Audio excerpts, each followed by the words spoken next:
Hello guys, welcome back to my channel Students World of Preju and subscribe my channel for more videos. Like this video, share this video. ಈ ವಿಡಿಯೋದಲ್ಲಿ BA 4th ಸೆಮಿಸ್ಟರ್ನ Kannada ಅಧ್ಯಾಯ 2 ಅಹಿಂಸೆ ಭಾಗದ ಮೊದಲ ಘಟಕವಾಗಿರ್ತಕ್ಕಂತಹ ಯಶೋಧರೆಯ ಶೋಕಗಾಥೆ ಈ ಕಥೆಯ ಸಂಪೂರ್ಣ ಕವಿ ಪರಿಚಯ ಹಾಗೂ ಸಾರಾಂಶವನ್ನು ಈ ವಿಡಿಯೋದಲ್ಲಿ ನೀಡಲಾಗಿರ್ತದೆ. ಮೊದಲನೇದಾಗಿ ಕವಿ ಪರಿಚಯ. ಎಂ.ಬಿ. ಹೂಗಾರ್ ಇವರು ಇಲ್ಲಿಯೇ ಜಮಖಂಡಿಯ ಹುನ್ನೂರು ಗ್ರಾಮದವರು. ಪೂರ್ಣ ಹೆಸರು ಮಲ್ಲಿಕಾರ್ಜುನ್ ಬಸಪ್ಪ ಹೂಗಾರ್. ಸ್ಥಳ ಬಾಗಲಕೋಟ ಜಿಲ್ಲೆ ಜಮಖಂಡಿ ತಾಲೂಕಿನ ಹುನ್ನೂರಿನವರು. ಕಾಲ 1953. ಶಿಕ್ಷಣ ಜಮಖಂಡಿಯ ಕಲಾ ಮತ್ತು ವಿಜ್ಞಾನ ಕಾಲೇಜಿನಲ್ಲಿ BA ಮತ್ತು ಕರ್ನಾಟಕ ವಿಶ್ವವಿದ್ಯಾಲಯ ಧಾರವಾಡದಲ್ಲಿ MA ಪದವಿಯನ್ನು ಪಡೆದಿರುವರು. ಶರಣರ ಆಂದೋಲನ ಹಾಗೂ ಹೊಸ ಸಮಾಜದ ಪರಿಕಲ್ಪನೆಯ ಕುರಿತು PhD ಪಡೆದಿರುವರು.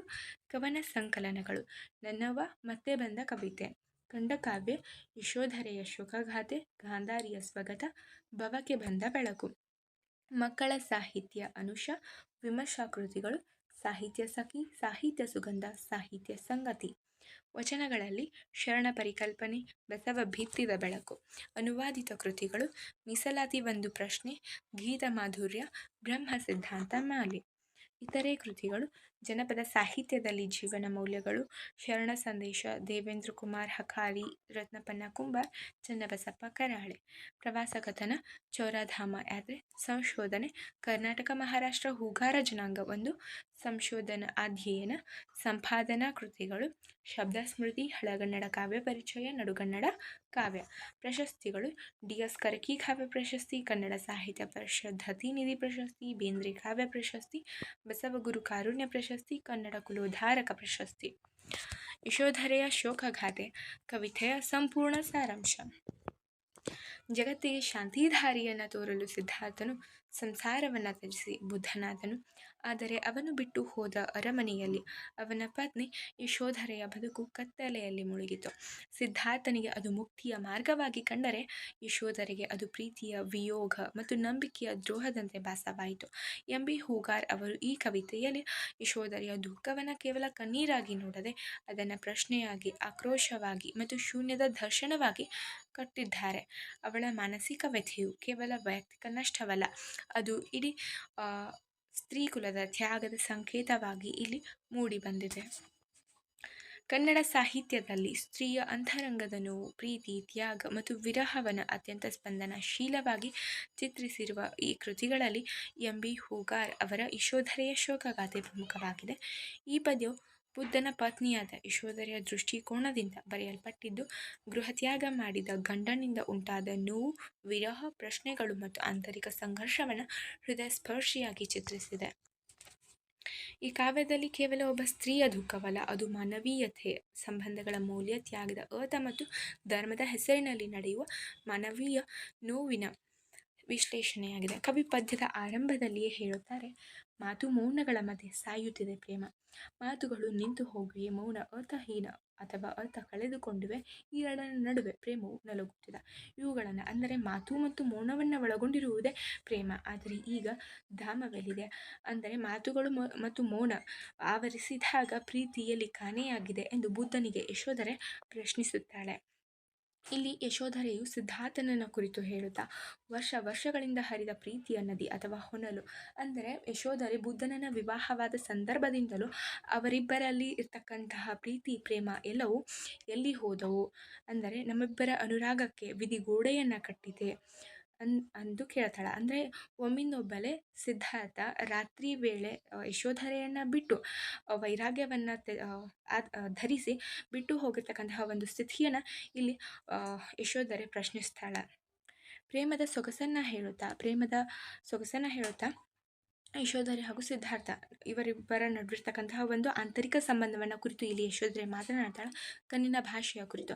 ಕಣ್ಣಿನ ಭಾಷೆ ಆ ಇಬ್ಬರು ಪ್ರೇಮಿಗಳಿಗೆ ಮಾತ್ರ ಗೊತ್ತು. ಅಂದರೆ ಯಶೋಧರೆ ಹಾಗೂ ಸಿದ್ಧಾರ್ಥನಿಗೆ ಅವರಿಬ್ಬರ ಕಣ್ಣಿನ ಭಾಷೆ ತಿಳಿದಿರ್ತದೆ. ಆದರೆ ಸಿದ್ಧಾರ್ಥನಿಲ್ಲದೆ ಈಗ ಯಶೋಧರೆಯ ಕಣ್ಣು ತನ್ನ ಭಾಷೆಯನ್ನು ಅಥವಾ ಪ್ರೇಮದ ಭಾಷೆಯನ್ನು ಕಳೆದುಕೊಂಡಿದೆ ಅಂತ ಹೇಳ್ತಾಳೆ. ಸಂಪತ್ತನ್ನು ಒಳಗೊಂಡ ಸುಖಮಯ ಜೀವನವು ಸಿದ್ಧಾರ್ಥನಿರುವಾಗ ಹಿತಕರವಾಗಿತ್ತು. ಆದರೆ ಸಿದ್ಧಾರ್ಥನ ಅನುಪಸ್ಥಿತಿಯಲ್ಲಿ ಸಂಪತ್ತೆಲ್ಲವೂ ವ್ಯರ್ಥ ಮತ್ತು ಅರಮನೆಯೆಲ್ಲವೂ ಬರಿದಾಗಿದೆ ಎಂಬಂತೆ ಯಶೋಧರೆಗೆ ಭಾಸವಾಗುತ್ತದೆ. ಈ ಸ್ತ್ರೀಯ ಜೀವನದಲ್ಲಿ ಐಶ್ವರ್ಯ, ಸಂಪತ್ತು, ಭೋಗ ಎಲ್ಲವೂ ಕೂಡ ತನ್ನ ಗಂಡನಿರುವಾಗಲೇ ಆಕೆಗೆ ಸುಖಮಯ ಅನ್ನಿಸ್ತದೆ. ಇರದೇ ಇರತಕ್ಕಂತಹ ಒಂದು ಸ್ಥಿತಿ ಆಕೆಗೆ ಎಲ್ಲವೂ ಖಾಲಿ, ಜೀವನದಲ್ಲಿ ಅರ್ಥವೇ ಇಲ್ಲ ಎಂಬ ಒಂದು ಸ್ಥಿತಿ ಭಾಸವಾಗ್ತದೆ ಎಂಬುದನ್ನು ಇಲ್ಲಿ ಯಶೋಧರೆ ತೋರಿಸಿಕೊಡ್ತಿರ್ತಾಳೆ. ಬುದ್ಧನು ಜಗದ ಜೀವಿಗಳಿಗಾಗಿ ಹಾಗೂ ಜಗದ ಒಳಿತಿಗಾಗಿ ಶಾಶ್ವತ ಸುಖ ಸಂತೋಷವನ್ನು ಹುಡುಕ ಹೋಗುವ ದಾರಿಯಲ್ಲಿ ಜೀವನವೆಂಬುದೇ ಕ್ಷಣಿಕ, ನೀರ ಮೇಲಿರುವ ಗುಳ್ಳೆಯ ಹಾಗೆ ಎಂಬ ಸತ್ಯವನ್ನು ಮರೆತಿರುವನು. ಕ್ಷಣಿಕವಾದ ಈ ಬದುಕಿಗೆ ಶಾಶ್ವತ ಸುಖ ಎಲ್ಲಿಯದೋ ಹುಡುಕು ನೀ ಬಿಟ್ಟು ಬಂದ ಅರಮನೆಯಲ್ಲಿಯೇ ಎಂದು ಯಶೋಧರೆಯು ತಾರ್ಕಿಕ ವಿಚಾರವನ್ನು ವ್ಯಕ್ತಪಡಿಸ್ತಾಳೆ. ಇಲ್ಲಿ ಬುದ್ಧನಿಗಿಂತ ಯಶೋಧರೆಯ ತಾರ್ಕಿಕತೆಯನ್ನು ನಾವು ಕಾಣಬಹುದಾಗ್ತದೆ. ಬುದ್ಧನು ಜಗದ ಜೀವಿಗಳಿಗಾಗಿ ಶಾಶ್ವತ ಸುಖವನ್ನು ಹುಡುಕಲು ತನ್ನ ಅರಮನೆ, ಆಸ್ತಿ, ಹೆಂಡತಿ, ಮಗು ಎಲ್ಲವನ್ನ ತ್ಯಜಿಸಿ ಹೋಗ್ತಾನೆ. ಆದರೆ ಈ ಜೀವನವೆಂಬುದೇ ಒಂದು ಕ್ಷಣಿಕವಾಗಿರ್ತಕ್ಕಂಥದ್ದು, ನೀರ ಮೇಲಿರ್ತಕ್ಕಂತಹ ಗುಳ್ಳೆ ಎಂಬುದನ್ನು ಆತ ಅರಿತಿರೋದಿಲ್ಲ ಎಂಬ ಅಂಶವನ್ನು ಇಲ್ಲಿ ಹೇಳ್ತಾಳೆ. ಕರುವಿಗೆ ಮೊಲೆ ಉಣಿಸುವಾಗ ಗೋವಿಗೆ ತಾಯ್ತನದ ಅನುಭವದಿಂದ ಕಣ್ಣಿನಲ್ಲಿ ಆನಂದದ ನೀರು ಬಂದರೆ, ರಾಹುಲನಿಗೆ ಹಾಲುಣಿಸುವಾಗ ಯಶೋಧರೆಗೆ ದುಃಖ, ಕಣ್ಣೀರು ಬರುತ್ತದೆ. ಕಾರಣ ಸಿದ್ಧಾರ್ಥನನ್ನು ಮರೆಯಬೇಕೆಂದು ಯಶೋಧರೆ ಮನಸ್ಸನ್ನು ಕಲ್ಲು ಮಾಡಿದಷ್ಟು ರಾಹುಲನು ಆತನ ತಂದೆಯ ರೂಪವಂತೆ ಮತ್ತೆ ಎಲ್ಲ ನೆನಪುಗಳನ್ನು ಹಸಿರಾಗಿಡುವನು. ಅಂದರೆ ಇಲ್ಲಿ ಯಾವುದೇ ಒಂದು ಜೀವಿ, ತಾಯಿ ಜೀವಿ ತನ್ನ ಮಗುವಿಗೆ ಹಾಲನ್ನು ಉಣಿಸುವಾಗ ಅಲ್ಲಿ ತಾಯ್ತನದ ಒಂದು ಸಂತೋಷ ಎಲ್ಲವೂ ಕಂಡು ಬಂದ್ರ, ಆದರೆ ಯಶೋಧರೆಗೆ ಇಲ್ಲಿ ತನ್ನ ಮಗ ರಾಹುಲನಿಗೆ ಹಾಲನ್ನು ಉಣಿಸುವಾಗ ಕಣ್ಣಿನಲ್ಲಿ ಕಣ್ಣೀರು ಬರ್ತದೆ.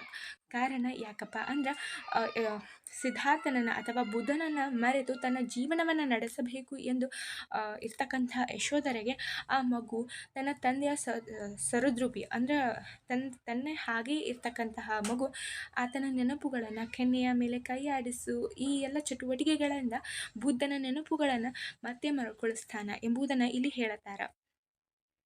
ಎಷ್ಟು ದಿನ ಹೀಗೆ ಕಳೆಯುವುದೆಂದು ಒಂದಿಷ್ಟು ಏನಾದರೂ ತಿನ್ನ ಹೊರಟರೆ ಅಲ್ಲಿಯೂ ನಿನ್ನ ನೆನಪುಗಳ ರಾಶಿ, ನೆನಪ ಬತ್ತಿಯಿಂದ ಕಣ್ಣೀರಲ್ಲಿ ಬೆಳಗ ಹೊರಟರೆ ಬೆಳಗುವುದೇ ಇಲ್ಲ. ಯಶೋಧರೆಯ ಬಾಳಲ್ಲಿ ಸಿದ್ಧಾರ್ಥನಿಲ್ಲದೆ ಬದುಕು ಕತ್ತಲೆಯಿಂದ ಆವರಿಸಿದೆ ಅಂತ ಹೇಳ್ತಾರೆ.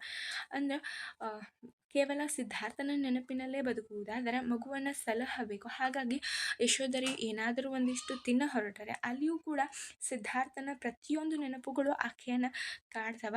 ಅದೇ ರೀತಿಯಾಗಿ ಆಕೆಯ ನೆನಪ ಬತ್ತಿಯಿಂದ ದೀಪವನ್ನು ಬೆಳಗಲು ಅಂದರೆ ನೀರಿನಲ್ಲಿ ದೀಪವನ್ನು ಬೆಳಗಲು ಹೊರಡ್ತಾಳ. ಆದರೆ ಆ ದೀಪ ಬೆಳಗೋದೇ ಇಲ್ಲ.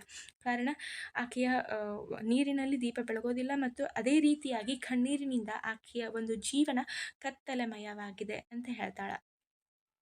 ಗೂಡ ಬಿಟ್ಟ ಹಕ್ಕಿ ಆಹಾರವನ್ನು ಹುಡುಕಿ ತನ್ನ ಮರಿಗೆ ಗುಟಕ ಹಾಕುವುದಕ್ಕಾಗಿ ಮರಳಿ ಬಂದಂತೆ ಬುದ್ಧನಿಗೆ ತನ್ನ ಮಗು ನೆನಪಾಗದೆ ಯಶೋಧರೆಯ ಛಿದ್ರವಾದ ಬದುಕಿನಲ್ಲಿ ಆಕೆಯ ಮಗನು ತಂದೆ ಇಲ್ಲದೆ ಮರುಗುತ್ತಿರುವನು. ಗೂಡ ಬಿಟ್ಟ ಹಕ್ಕಿ ಯಾವುದೇ ಒಂದು ತಂದೆ ಜೀವಿ ಅಥವಾ ತಂದೆ ಹಕ್ಕಿ ಗೂಡನ್ನು ಬಿಟ್ಟು ಆಹಾರವನ್ನು ಅರಸಿ ತನ್ನ ಮಗುವಿಗೆ ಆಹಾರವನ್ನು ದೊರಕಿಸುವುದಕ್ಕಾಗಿ ಸಂಜೆ ಮರಳಿ ತನ್ನ ಗೂಡಿಗೆ ಬಂದೇ ಬರುತ್ತದೆ. ಹಾಗೆ ಸಿದ್ಧಾರ್ಥನು ಹೋದವನು ತನ್ನ ಮರಿ ಅಥವಾ ತನ್ನ ಮಗ ರಾಹುಲನ ನೆನಪಾಗಿ ಏಕೆ ಹಿಂತಿರುಗಿ ಬರುತ್ತಿಲ್ಲ, ಆತನಿಗೆ ರಾಹುಲನ ನೆನಪೇ ಇಲ್ಲವೇ ಎಂಬುದನ್ನು ಇಲ್ಲಿ ಯಶೋಧರೆ ಪ್ರಶ್ನಿಸ್ತಾಳೆ. ಹಾಗೆ ಯಶೋಧರೆಯ ಹರಿದ ಬಟ್ಟೆಯ ಬಾಳ ಒಳಗೆ ಅಂದರೆ ಆಕೆಯ ಛಿದ್ರವಾದ ಒಂದು ಬದುಕಿನಲ್ಲಿ ಆಕೆಯ ಮಗು ತಂದೆ ಇಲ್ಲದೆ ಮರುಗುತ್ತಿದೆ ಎಂಬುದನ್ನು ಇಲ್ಲಿ ಹೇಳ್ತಾರೆ. ಮುಂದುವರೆದು, ನಿನ್ನ ಪ್ರೀತಿಗೆ ಸೋತ ನನ್ನನ್ನು ಕೊಲ್ಲಲು ಕತ್ತಿಯನ್ನು ಏಕೆ ಬಳಸುವೆ ಅರಸ, ಬಲ್ಲನೆಂದು ಹೋದರೆ ಸಾಕಲ್ಲ. ಯಶೋಧರೆಗೆ ಕತ್ತಿಯ ನೋವಿಗಿಂತ ಸಿದ್ಧಾರ್ಥನ ತಿರಸ್ಕಾರ ತೀವ್ರವಾದ ಘಾಸಿ ಅಥವಾ ನೋವುಂಟು ಮಾಡಿದೆ ಎಂಬುದನ್ನು ಇಲ್ಲಿ ಹೇಳ್ತಾರೆ. ಈಗ ಯಾವುದೇ ಒಬ್ಬ ವ್ಯಕ್ತಿ, ನಾವು ಸಂಪೂರ್ಣವಾಗಿ ಪ್ರೀತಿಸ್ತಿರ್ತಕ್ಕಂತಹ ವ್ಯಕ್ತಿ ನಮ್ಮನ್ನು ಕೊಲ್ಲಲು ಖಡ್ಗ ಅಥವಾ ಚಾಕು ಯಾವುದೇ ರೀತಿಯ ಶಸ್ತ್ರಾಸ್ತ್ರ ಅವಶ್ಯಕತೆ ಇಲ್ಲ.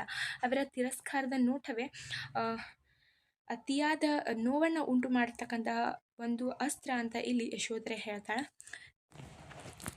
ನನ್ನವನ್ನು ನನ್ನ ಮುದ್ದಿಸುವನೆಂದು ಕಾತರದಿಂದ ಕಾಯುವಾಗ ಸಿದ್ಧಾರ್ಥನಿಗೆ ಯಶೋಧರೆಯ ಮೇಲೆ ಪ್ರೀತಿಯೇ ಇಲ್ಲವಾದ ಸಂದರ್ಭದಲ್ಲಿ ಶಾರೀರಿಕ ಸಂಬಂಧಗಳಲ್ಲಿ ಒಂದಾದ ಚುಂಬನಕ್ಕೆ ಅರ್ಥವಲ್ಲಿದೆ ಎನ್ನುತ್ತಾಳೆ. ನಾವು ಪ್ರೀತಿಸುವ ವ್ಯಕ್ತಿ ನಮ್ಮನ್ನು ಮುದ್ದಿಸುವರು ಎಂಬ ಒಂದು ಹಂಬಲ ಅಥವಾ ಕಾತರತೆ ಯಶೋಧರೆಯಲ್ಲಿ ಮೊದಲಿತ್ತು. ಆದರೆ ಸಿದ್ಧಾರ್ಥ ಆಕೆಯನ್ನು ತಿರಸ್ಕರಿಸಿ ಹೋದ ನಂತರ ಆ ಒಂದು ಪ್ರೀತಿಯ ಮುತ್ತಿಗೆ ಅಥವಾ ಚುಂಬನಕ್ಕೆ ಅರ್ಥವೆಲ್ಲಿದೆ ಎಂದು ಆಕೆ ಪ್ರಶ್ನಿಸ್ತಾಳೆ. ಪ್ರೀತಿ ಇಲ್ಲದ ಸಂಬಂಧವೇ ಶೂನ್ಯ, ಕಾಮನನ್ನು ಕೊಲ್ಲುವುದು ಆತ್ಮವನ್ನೇ ಕೊಂದಂತೆ. ಇದು ಬುದ್ಧನ ವಿರಕ್ತ ಜೀವನದ ವಿರುದ್ಧದ ಅಭಿಪ್ರಾಯವನ್ನು ಇಲ್ಲಿ ಯಶೋಧರೆ ವ್ಯಕ್ತಪಡಿಸ್ತಾಳೆ. ಗಂಡನ ಪಾದಸ್ಪರ್ಶ ಮಾಡುವ ತವಕದಲ್ಲಿರುವ ಯಶೋಧರೆಗೆ ವಿರಹದ ಉರಿ ಅವಳ ಆಸೆ ಆಕಾಂಕ್ಷೆಗಳನ್ನೆಲ್ಲ ಸುಟ್ಟು ಹಾಕುತ್ತಿದೆ ಎಂದು ಸ್ತ್ರೀಯ ತ್ಯಾಗದ ಗಾಢ ಚಿತ್ರಣವನ್ನು ಈ ಯಶೋಧರೆಯ ಶೋಕಗಾಥೆ ಕವನು ನಮಗೆ ಒದಗಿಸಿಕೊಡ್ತದೆ. Hello guys, please subscribe my channel for more videos. Thank you.